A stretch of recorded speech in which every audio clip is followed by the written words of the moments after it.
About the recent rulings. In fact, in several states, many of them, they've struck down voter ID laws. Trump argues that the court decisions will lead to voter fraud, adding to his narrative that these elections are rigged. Meanwhile, Hillary Clinton, who stands to gain from these rulings in battleground states like North Carolina, concurs with the courts, of course, that voter IDs are discriminatory and suppress minority votes. So who's right? Joining me now to discuss, Hans von Spakovsky, EricGuster, and Gina Loudon. Hans, let me go to you first. I'm somewhat surprised at all of these decisions, one after another, and certainly in key states. Well, you shouldn't be surprised by the North Carolina decision. It was the Fourth Circuit Court of Appeals, 2 Obama nominees and a Clinton nominee. Now, we know that the claims it's discriminatory are not true because we've had voter ID laws in effect now in several states for many years, like Georgia and Indiana, and they haven't in any way suppressed voters or kept people out of the polls. That's also true in North Carolina, which, by the way, not only do they give you a free ID if you don't have one, if you show up at the polling place and you say, look, I don't have an ID because I had a reasonable impediment that kept me from getting one, you can sign that form and you still get to vote. How in the world is that discriminatory? Gina Loudon?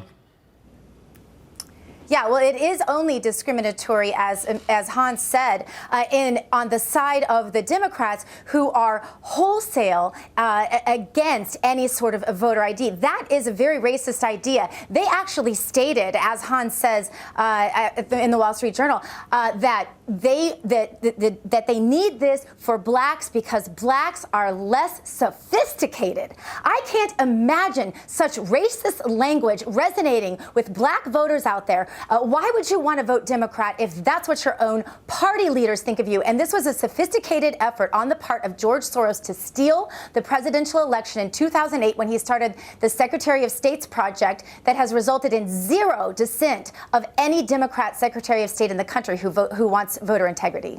You won't find them. Eric, what are your thoughts, Eric? I mean, to a degree, you have to say, golly, voters ID. We need ID for everything. When I forget my ID to come to this building, I cry. I need it all day long. I mean, to vote. Why shouldn't something be? There are a lot of people who don't have ID, Charles. A lot of older people, a lot of poor people, they simply don't have ID. So that does suppress that vote. And the GOP Trump is trying to set people up for his failure. He's saying, oh, everything is rigged. Oh, he's coming out trying to set all of his people up for his failure, because in the Fox News poll, he's down 10 points, yeah, but which is amazing. Amazing. About the voter ID things. I'm not buying that it's so hard to get ID. I went the only thing hard about it is waiting in line. I was at the motor vehicle points on Saturday. Let me tell you, you can get ID. Illegal aliens have ID. I think that's a cop-out. It's not a cop-out, especially in some areas like rural Alabama, for once. Our governor shut down the ID stations for people to get ID. So they have to go to the major cities to get ID 2 hours away, which that was an example of what a GOP governor did. That is an example of what a GOP governor did in my state of Alabama in order to suppress. I'm smiling, Charles, Eric, because if we can go to a Bama game this season, and I bet you we'll see a lot of people from rural Alabama who found their way to the stadium. Go ahead, Gina. Charles, this is not true. They've tested this over and over again. In fact, wait, it's not true about Alabama?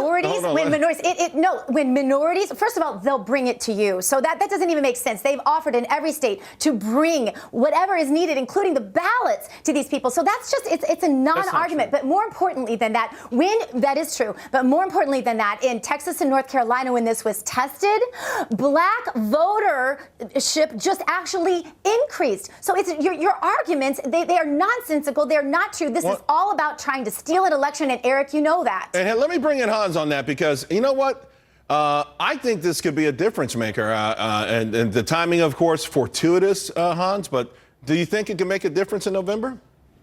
Well, it could, because, look, unfortunately, there are a lot of states in this country where it's easy to commit fraud and it's easy to get away with it. And these cases, unfortunately, which were intended to try to improve the integrity of the election process, are doing the exact opposite. Listen, by the way, in the Texas and North Carolina cases, the judges, the district court judge in North Carolina, the dissenting judges in Texas, they pointed out that the plaintiffs in those cases could not come up with a single witness in either case that was going to be unable to vote because of the voter ID laws. All right, guys, let's leave it there. Thank you very much.